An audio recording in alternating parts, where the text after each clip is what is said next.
আমার নাম মোহাম্মদ সাইফুল ইসলাম। আমি এবারের এসসি এইচএস স্টুডেন্ট। আমার বাবার নাম মোহাম্মদ স্বপন মিয়া।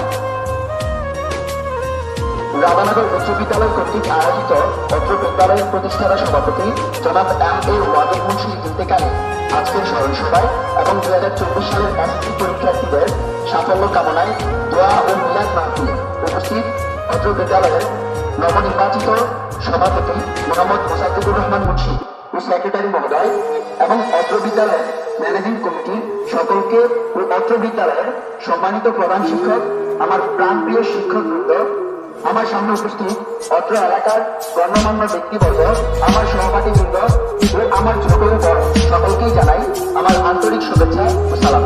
আসসালামু আলাইকুম রহমতুল্লাহি ওয়া বারাকাতুহু। অত্যন্ত দুঃখ ও ভারাক্রান্ত মন নিয়ে বলতে হচ্ছে 22 ডিসেম্বর 2023 রোজ শুক্রবার রাধানগরের আকাশ থেকে হারিয়ে যায় এক উজ্জ্বল নক্ষত্র। তিনি আর কেউ নন, তিনি হচ্ছেন অত্র বিদ্যালয়ের প্রতিষ্ঠাতা সভাপতি ও আমাদের খুব কাছের মানুষ জনাব এম.এ. ওয়াদুদ মুন্সি।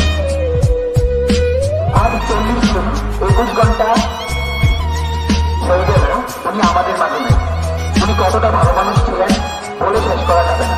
তারপরে ওনার কিছু কীর্তন না করে পাচ্ছি না। উনি ছিলেন রাধানগরের মানুষের অহংকার, গরিবের বন্ধু, পরোপকারী, বিশিষ্ট দাম্ভিক, নির্লোভ, সদাবাদী, ভালো কাজের উদ্যোক্তা। একটু চিন্তা করেন শুধু মতলীরা। আজ আপনারা যেখানে বসে আছেন, আমি এই সমতল মাঠে দাঁড়িয়ে আছি, আপনাদের পিছনে বা সামনে আশেপাশে রাধানগর উচ্চ বিদ্যালয়ে এই ভবনগুলো দেখতে পাচ্ছেন। তা হয়তো বা অকল্পনীয় ছিল যদি তিনি এই রাধানগর উচ্চ বিদ্যালয় করার উদ্যোগ না নিতেন। তার প্রথম জমিটি তিনি স্কুলের জন্য দান করতেন। তবে কবির সেই কথাই সত্যি, কীর্তিমানের দায়িত্ব নাই, মানুষ বাঁচে তাহার কর্মের মধ্যে, বয়সের মধ্যে নয়। ওনার অবদান কখনো বলতে পারবে না রাধানগরের মানুষ, এটা আমি মনে করি। আসলে একটু চিন্তা করেন, উনি আমাদের জন্য এত কিছু করে গেলেন, ওনার জন্য আমরা কি করলাম? উনি হয়তোবা এখন স্কুলের সাফল্য অর্জন দেখবেন না। এখন আমি আমার ছোট ভাই বোনদের বলছি, ওনার অনেক স্বপ্ন ছিল স্কুল নিয়ে। তোমরা এমনভাবে পড়াশোনা করবে যেন ভবিষ্যতে ওনার স্বপ্ন বাস্তবায়িত হয়। তোমাদের সফলতা হয়তোবা দেখবেন না, কিন্তু যদি তোমরা সফল হও তাহলে হয়তোবা সবটাই জাতীয় হিসেবে তিনি কিছু সব তার আমল নামায় পাবেন।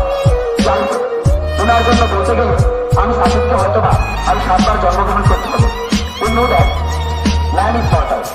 No man cannot alive forever. Today or tomorrow we all have to die. আমি আমাদের সবাইকে এই পৃথিবীর নাট্যমঞ্চ থেকে বিদায় নিতে হবে। তবে আজকের এই স্মরণ সভায় ও মিলাদ মাহফিলে আমি এই মহান ব্যক্তি হৃদয়ের আত্মার মাগফিরাত কামনা করে এবং নবনির্বাচিত সভাপতি ওনার একমাত্র পুত্র সন্তান জনাব মোসাদ্দেকুর রহমান মুন্সি সাহেবকে অভিনন্দন এবং উনি যেন ওনার বাবার স্বপ্নের এই প্রতিষ্ঠানকে আরো এগিয়ে নিয়ে যান এবং ওনার বাবার মতো করে জনসাধারণের সেবা করতে পারেন, এই আশা ব্যক্ত করছি। সর্বশেষ আল্লাহর কাছে একটাই প্রার্থনা, আল্লাহ যেন সভাপতি সাহেবকে জান্নাতুল ফেরদৌস নসিব করেন এবং আপনারা সবাই ওনার জন্য